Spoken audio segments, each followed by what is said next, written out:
Texas Tech just took all the air out of Michigan, and the Texas Tech fans that were there last night will never forget that experience. What does Texas Tech do better on defense than everyone else? Because they are the best defensive team left in this tournament, if not the entire country. Yeah, they've been terrific all year, Rich. And what they do is they're really committed to their scheme. They're very sound, and they can defend the ball individually really well. When you look at Jared Culver and Matt Mooney and Moretti, you watch them, they don't get beat a lot one-on-one.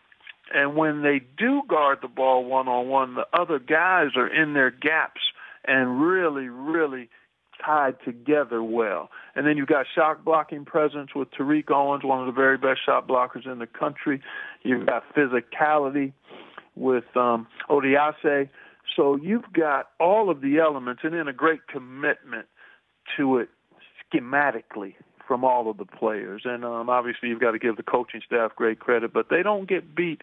They can guard their man individually really well, and then you combine that with good team schematics and a good team awareness, and they just don't give you much easy, and they turned the water off on the Wolverines in a big way last night. Yeah, I mean, when you say don't give them anything easy, every time Texas Tech turned the ball over and it was a transition, 3 guys were back. I mean, there wasn't a single opportunity.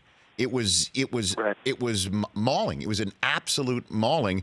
How much of an opportunity do you think Texas Tech has to cut down the nets? Well, they do because they defend at such a high level, and they found some good rhythm offensively here in the last few weeks. Other than the game against West Virginia, they lost in the Big 12 tournament. They had been playing really well offensively, and you combine those two things, that'll travel wherever you go.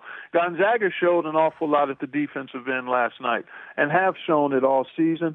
They got away from them for a time in that St. Mary's game, but other than that, they've been really sound defensively, and they were outstanding defensively last night, the Bulldogs. I give the Bulldogs the edge because they've been much more consistent and the nation's best offensive team all season long. You combine that with the grit they showed defensively last night and on the glass, I think they'll find a way to get enough points or to create a cushion to be able to really make it hard for Texas Tech to come back on them. But if Texas Tech jumps out and gets a good lead early on and then they play through Culver, it could be problematic. But I like the Zags to win just because of their overall offensive balance. The Rich Eisen Show, weekdays at noon Eastern on Audience.